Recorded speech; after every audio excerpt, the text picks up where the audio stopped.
شکست و فتح نصیبوں سے ہے دل اے میر، مقابلہ تو دل ناتواں نے خوب کیا۔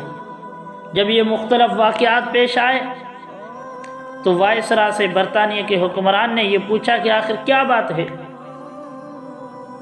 کچھ دنوں کے بعد کوئی نہ کوئی تحریک کھڑی ہوتی ہے، مجھے اس کی وجوہات بتائیں تاکہ میں ہمیشہ کے لیے اس تحریکوں کو ختم کر دوں۔ جیسا کہ کچھ مہینے پہلے اسرائیل نے یہ دعویٰ کیا تھا کہ غزہ کے مجاہدین کو ختم کروں گا، ختم ہوئے؟ کم من فئۃ قلیلۃ غلبت فئۃ کثیرۃ باذن اللہ۔ بہت سی ایسی جماعتیں ہوتی ہیں، تعداد میں تھوڑی ہوتی ہیں، لیکن اللہ رب العزت کی مدد ان کے ساتھ ہوتی ہے۔ پوری کفریہ جو بھی طاقت ہے ان ساروں کی حمایت ہے، لیکن غزہ تنہا لڑ رہا ہے۔ غزہ کے جو مجاہدین ہیں وہ تنہا لڑ رہے ہیں۔ بالآخر اللہ رب العزت کا وعدہ ہے کہ فتح اللہ رب العزت پھر انہی کو دیں گے جو ایمان والے ہیں، اور انشاءاللہ ہمارا ایمان ہے کہ آخر میں اللہ رب العزت فتح غزہ والوں کو دیں گے انشاءاللہ عزیز۔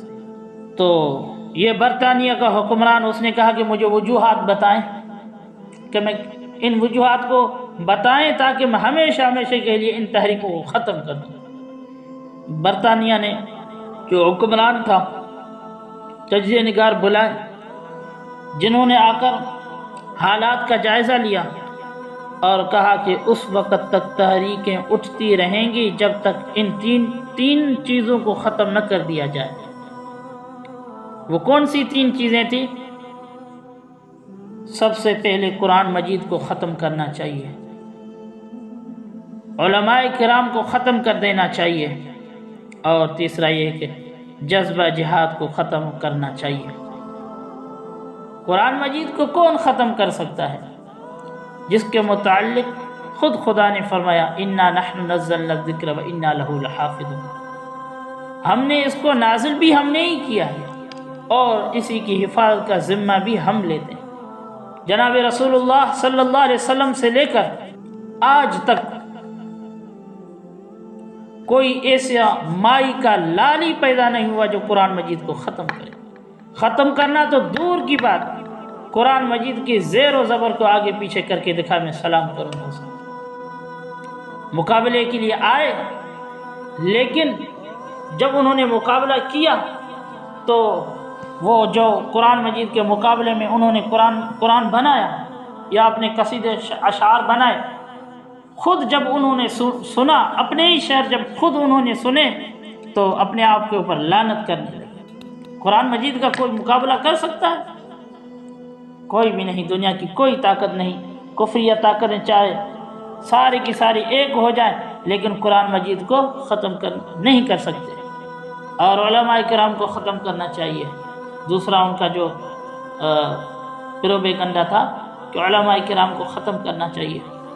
علماء کرام کو کہاں ختم کرو گے؟ علماء کرام تم ختم ہی نہیں کر سکتے۔ ہمارے علماء کی مثال ایسی ہے جیسا کہ آپ زمین کے اندر بیج پھینکتے ہو، پھر ایک دانے سے کتنے دانے اگتے ہیں؟ تم کیا سمجھتے ہو ایک عالم کو راستے سے ہٹائیں گے تو اس کی جگہ کوئی اور نہیں لے گا؟ یہ باتیں تو صحابہ کرام رضوان اللہ تعالی المجمعین کے دور سے لے کر آج تک ہو رہی ہیں کہ ان کو ہٹائیں پھر ہمارا مسئلہ حل ہو جائے گا، ان کو ہٹائیں پھر ہمارا مسئلہ حل ہو جائے گا۔ ہٹایا، کچھ نہیں ہوا۔ دین کی حفاظت کے لیے اللہ رب العزت ہر زمانے میں ایسے افراد پیدا کریں گے جو اپنی جان کی قربانی لگائیں گے، اور انشاءاللہ ہم اپنے علماء کے ساتھ مرتے دم تک ہیں۔ اور تیسرا یہ تھا کہ جذبہ جہاد کو ختم کرنا چاہیے۔